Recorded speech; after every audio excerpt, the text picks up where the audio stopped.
আসসালামু আলাইকুম রহমতুল্লাহি ওয়া বারাকাতুহু। সম্মানিত দর্শক, রাজনীতিতে কাঁটা দিয়ে কাঁটা তোলার যে সূত্র, সেটি এখন রীতিমতো চরম ভাবাপন্ন হয়ে পড়েছে। সরকার প্রধান এবং দলীয় প্রধান জনাব তারেক রহমান, তিনি আসলে কি চান? কি ধরনের ভাষা পছন্দ করেন? কি ধরনের উত্তর পছন্দ করেন? কি ধরনের লোকজন পছন্দ করেন?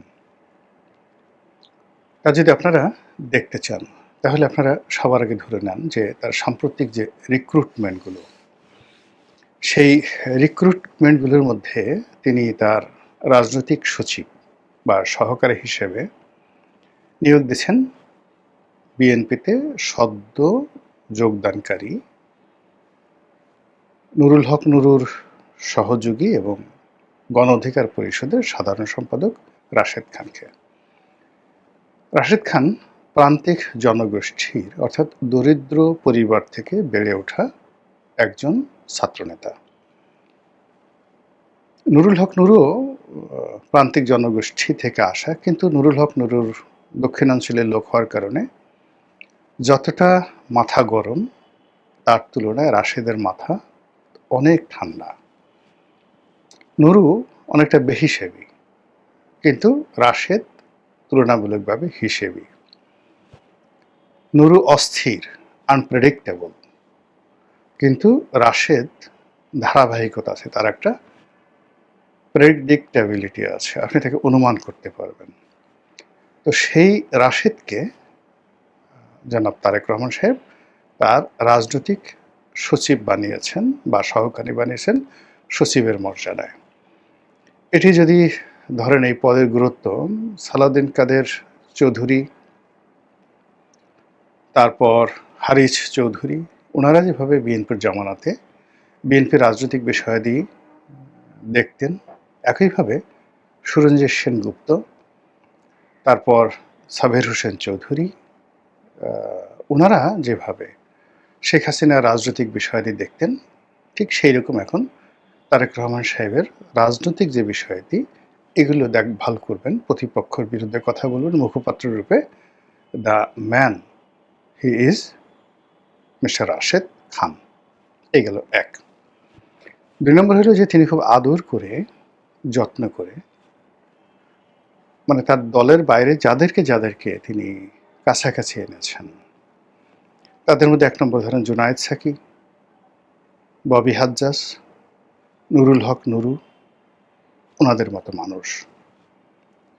তো এই মানুষগুলো রাজনৈতিক অঙ্গনে তিনি মনে করেছেন যে তার দলের যে সকল ট্র্যাডিশনাল নেতৃত্ব রয়েছে, জাতীয়তাবাদী নেতৃত্ব রয়েছে, তাদের বাইরে এই লোকগুলোর সাহায্য তার দরকার।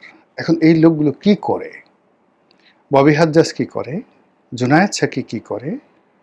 তারপর নুরুল হক নুরু কি করে? এটা আপনারা মোরলেস সবাই জানেন। এখন সেগুলো আপনি বা আমি যেভাবে দেখি না কেন, সেগুলো কিন্তু আসলে তারেক রহমান সাহেব প্রধানমন্ত্রী, তার কাছে রত্নের মতো। এই মানুষগুলো জাস্ট লাইক এ জেমস। তিনি তাদেরকে সম্মানিত করেছেন, পদ দিয়েছেন, পদবি দিয়েছেন, এবং এখন দেখবেন যে রাষ্ট্রের অনেক গুরুত্বপূর্ণ বিষয় তারা সরকারের পক্ষে, সরকার প্রধানের পক্ষে তারা অ্যাড্রেস করছে জাতির কাছে। ও এর মধ্যে আরেকজন আছে ডাক্তার জাহেদ, যিনি তথ্য মন্ত্রণালয় সংক্রান্ত সকল কিছুর রিপ্রেজেন্টেশন তার হাতে রয়েছে। আর লন্ডন থেকে তিনি যাদেরকে এনেছেন, এটা তার দলেরই লোক, তাদের নাম বললাম না। তারা সবাই যেমন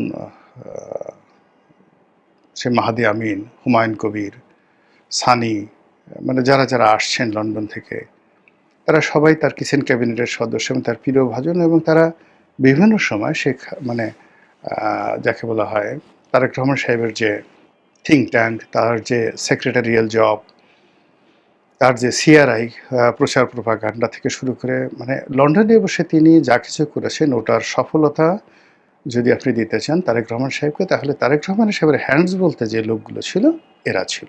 তিনি তাদেরকে পছন্দ করেন। এর বাইরে খলিলুর রহমান সাহেব এখানে আসছেন। তিনি কিভাবে আসছেন, কেন আসছেন, এটা আলটিমেটলি আমার চিন্তার বাইরে। একেকজন একেক ধরনের কথাবার্তা বলে, কিন্তু যে কোনো কারণেই হোক না কেন তিনি এখন পররাষ্ট্র মন্ত্রণালয় দেখছেন এবং এর গুরুত্বপূর্ণ বিষয়। এখন রাজনীতিতে যে প্রবলেমগুলো বর্তমানে দেখা দিয়েছে বা অতীতে কেন জনাব তারেক রহমান সাহেব তার দলের এত মানুষকে বাদ দিয়ে তিনি কেন পার্থ, তিনি কেন নুরু, তিনি কেন জুনায়েদ সাকি, রাশেদ, এই যে একটা গ্রুপ আছে, জেমস গ্রুপ, রত্নের একটা group, A group of James, তাদেরকে তিনি কাছে টেনে নিলেন। সামহাও তিনি তাদের সাথে এমন কিছু শেয়ার করতে পেরেছেন যেগুলো তিনি তার দলের নেতাকর্মীদের সঙ্গে শেয়ার করতে পারেননি, ইনক্লুডিং মি, আমার সঙ্গে শেয়ার করতে পারেননি। আমরা নিজেদেরকে যতই পণ্ডিত ভাবি না কেন, জ্ঞানীগুণী ভাবি না কেন, আসলে আমার নেতা বা আমাদের নেতা সেটাকে কতটা ওজন করেন, কতটা মূল্যায়ন করেন, তার উপর নির্ভর করে। এখন এখানে ধরেন শামসুজ্জামান দুদু, আসাদুজ্জামান রিপন, বরকতুল্লাহ ভুলু, তারপর শেষে রুহুল কুদ্দুস তালুকদার দুলু, আসাদুজ্জামান দুলু, এরকম আরও অনেকে আছেন, অনেকে আছেন এই শহরে যারা দীর্ঘদিন ধরে রুহুল কবির রিজভী থেকে শুরু করে আরও ধরেন ১ ডজন, সে হাবিবুন নবী খান সোহেল বলেন, এমনকি যে শহীদুল ইসলাম বাবুল, কৃষক লীগের নেতা, এরকম যারা আছেন, যারা রাজপথে খুবই সরব ছিলেন, অনেকগুলো মামলা মোকদ্দমা খেয়েছেন, কিন্তু সামহাও যে তাদের সঙ্গে নেতার যে সম্পর্ক, এমনকি নয়নের কথা ধরি, নয়নের কথা চিন্তা করেন, যুবদলের নয়ন। তো মূল ব্যাপার হলো যে নেতার কাছে মনে হয়েছে যে তিনি এই তার দলের যে সমস্ত লোকজন আছে তাদের চাইতে অন্য যে গ্রুপটি আছে, পার্থ, সাকি, ববি, রাশেদ, নুরু, তাদের সঙ্গে তার অ্যাডাপশনটা, যোগাযোগ, কথাবার্তা মোর ফ্রেন্ডলি। তারা নেতার ইঙ্গিত বুঝেন, কথা বুঝেন। এটাই মানে এই সময়টাতে পুরস্কার দেখে বোঝা যাচ্ছে যে নেতা তাদেরকে পছন্দ করেন। এখন নেতা তাদেরকে কেন পছন্দ করেন, কি পছন্দ করেন, এটা বোঝার জন্য আপনাকে শেখ হাসিনার জামানাতে ফিরে যেতে হবে। শেখ হাসিনা খুব অকথ্য, অশ্লীল এবং অশ্রাব্য ভাষায় গালাগাল করতেন তারেক রহমান সাহেবকে। তার এগেনস্টে মির্জা ফখরুল সাহেব খুব প্রমিত বাংলায়, তারপর শান্তিপুরী বাংলায় ধীরে সুস্থে তিনি রাজনৈতিক ভাষা ব্যবহার করে নম্র, ভদ্র, অনেকটা সেই শান্তিনিকেতনী চরিত্রে শেখ হাসিনাকে জবাব দিতেন। আর মাঝে মধ্যে তিনি জেল খাটতেন ময়লার গাড়িতে আগুন লাগানোর ওছিলায়। তো এইভাবে অনেকেই বিএনপির যারা নেতৃবৃন্দ রয়েছেন, তারা কেউ শান্তিপুরী, কেউ কলকাতার ভাষায়, কেউ যাকে বলা হয় শান্তিনিকেতনের ভাষায় এভাবে কথাবার্তা বলতেন। এটা নেতা চাইতেন না। নেতা চাইতেন শেখ হাসিনা যেভাবে বলছে ঠিক সেভাবে তার একটা উত্তর দেওয়া আছে, এবং সেই উত্তরগুলো সে নুরুর মুখ দিয়ে শুনত, নুরুর মুখ দিয়ে শুনত। এজন্য তিনি নুরুকে ভালোবাসতেন, নুরুকে ভালোবাসতেন। আবার ধরুন এই যে ক্ষমতায় আসছে, ক্ষমতায় আসার পর এখন তাকে নিয়ে, তার পরিবারকে নিয়ে যে সমস্ত নোংরা খেলাধুলা হচ্ছে, যে ধরনের কথাবার্তা বলা হচ্ছে দলের পক্ষ থেকে, সত্যিকার তো ওইরকম নেতা যা চায়, নেতা যেভাবে এক্সপেক্ট করে, ওইরকম না কোনো মুগুর, না কোনো মানে যাকে বলা হয় কাউন্টার জবাব, এরকম কিছু হচ্ছে না। দলের কোনো লোক ওইভাবে পারছে না। ফলে কি হলো, নেতাকে নির্ভর করতে হলো আসলে রাশেদের উপর। রাশেদ ইজ এ ম্যান যে জামাতের ঘুম হারাম করে দিয়েছে। রাশেদ ইজ এ ম্যান যে নাসিরুদ্দিন পাটোয়ারি থেকে শুরু করে যারা এনসিপির যারা কর্তা ব্যক্তি রয়েছেন তাদের সকলের ঘুম হারাম করে দিয়েছেন জবান দ্বারা। এবং এই কাজটি তিনি পদপদবি পাওয়ার আগেই তিনি এই কাজটি করেছেন, যদিও তার প্রতিপক্ষ সবাই তাকে পা চাটা, জুতো চাটা, চেটে চেটে এটা হয়েছে, এতে আসলে কিছু আসে যায় না। মূল ব্যাপার হলো সে সফল হয়েছে। সে একটা সচিবের পদমর্যাদায় নিয়োগ লাভ করেছে এবং নিয়োগ লাভ করে তার যারা প্রতিপক্ষ তাদের সবার পশ্চাৎদেশে আগুন লাগিয়ে দিয়েছে। এটাই রাশেদের সফলতা এবং নেতা খুব খুশি যে মূলত এখন মানে আমাকে গালাগালি করবা আমার পরিবার নিয়ে বা আমার কোনো একটা বিষয় নিয়ে তুমি যাকে বলে কথাবার্তা বলবা, এটা নিয়ে এখন আর তোমার সময় নেই। এখন তুমি রাশেদ তোমার যা কিছু বলে এটার জবাব দিতে দিতেই জান চলে যায়। এখন আপনি চিন্তা করেন যে এরকম ঘটনা অনেক ঘটে, মাগো ভিক্ষা চাই না তোমার কুত্তা সামলাও, এরকম একটা অবস্থা হয়ে যায়। এবং এরকম ইসলামে অনেক ঘটনা আছে। ঘটনা হলো যে মক্কার একজন লোক, মক্কার একজন আল্লাহ রসুলের জামানাতে সে এসে মুসলমান হয়ে চলে আসলো। মুসলমান হয়ে মদিনাতে চলে আসলো। তখন মক্কার সাথে মদিনার যে চুক্তি ছিল সেই চুক্তি অনুযায়ী, হুদায়বিয়ার চুক্তি অনুযায়ী এরকম ছিল যে যদি কোনো মক্কা থেকে কোনো লোক মদিনায় এসে ইসলাম গ্রহণ করে তাকে ফেরত দিতে হবে, কিন্তু মদিনা থেকে কেউ যদি মক্কাতে গিয়ে ইসলাম ত্যাগ করে তাহলে তাকে ফেরত দেবে না। আল্লাহ রাসূল রাজি হলেন। সব সাহাবীরা গালাগালি নাউজুবিল্লাহ মিন যালিক, সব সাহাবীরা বলল এটা কি হলো, এটা কি হলো। তো আল্লাহ রাসূল বলেন যে অপেক্ষা করো। এর মধ্যে কাফেরদের অত্যাচারে একজন লোক সেখান থেকে চলে আসলো, এসে ইসলাম ধর্ম গ্রহণ করলো এবং চুক্তি অনুযায়ী কাফেররা তাকে ফেরত চাইলো, আল্লাহ রাসূল তাকে ফেরত দিয়ে দিলেন। সবাই হাই হাই করলো যে এ কী হলো, এ কী হলো, আমরা আমাদের ইসলাম গেল, ইসলাম গেল। তো সেই লোক সেই করলো কি, মক্কাতে তাকে ধরে নিয়ে গেল এবং সে মক্কা থেকে কয়েকদিন থাকার পর পালিয়ে এলো। পালিয়ে এলে মাঝপথে থেকে মক্কা এবং মদিনার মাঝপথে একটা নিরপেক্ষ জায়গায় থেকে একটা গ্রুপ তৈরি করলো। গ্রুপ তৈরি করে এমন ডাকাতি, এমন যন্ত্রণা, এমন মানে যাকে বলা হয় শুরু করলো, মক্কার কাফেররা তছনছ হয়ে গেল। তখন তারা উল্টো আল্লাহ রাসূলকে বললো যে ঠিক আছে, ওরে আপনি এখন মদিনাতে নিয়ে যান। এরকম অনেক কিছু ঘটনা ঘটে। এখন রাজনীতিতেও কাঠা দিয়ে কাঠা তোলা। এখানে আমরা বিভিন্ন সময় সন্দেহ করতাম যে জামাতের A team, B team, C team আছে। A team, B team, C team আছে এবং এখানে সেই বৈষম্য বিরোধী আন্দোলন প্রথম থেকে, সেটা নুরুর রাশেদের নেতৃত্বে করে প্রথম থেকে এখানে সবাই ধারণা করত বা সন্দেহ করত যে এর পেছনে জামাতের সমর্থন আছে, এর পেছনে জামাতের বিনিয়োগ আছে, এর পেছনে ছাত্রলীগের একটা বিরাট গ্রুপ, মানে যারা এখানে দুটো গ্রুপ, সেই একটা গ্রুপ যারা ছাত্রলীগের ভিপি চাচ্ছিল না, ছাত্রলীগের জিএস হয়ে গেল কিন্তু ছাত্রলীগের ভিপি পদে যেন আসতে না পারে, এই জন্য ছাত্রলীগের একটা গ্রুপ সেই নুরুল হক নুরুকে সাপোর্ট দিয়েছে। ফলে রাশেদ এবং নুরু বহু পক্ষের সাহায্য নিয়ে, সহযোগিতা নিয়ে আজকের এই পর্যায়ে চলে আসছে।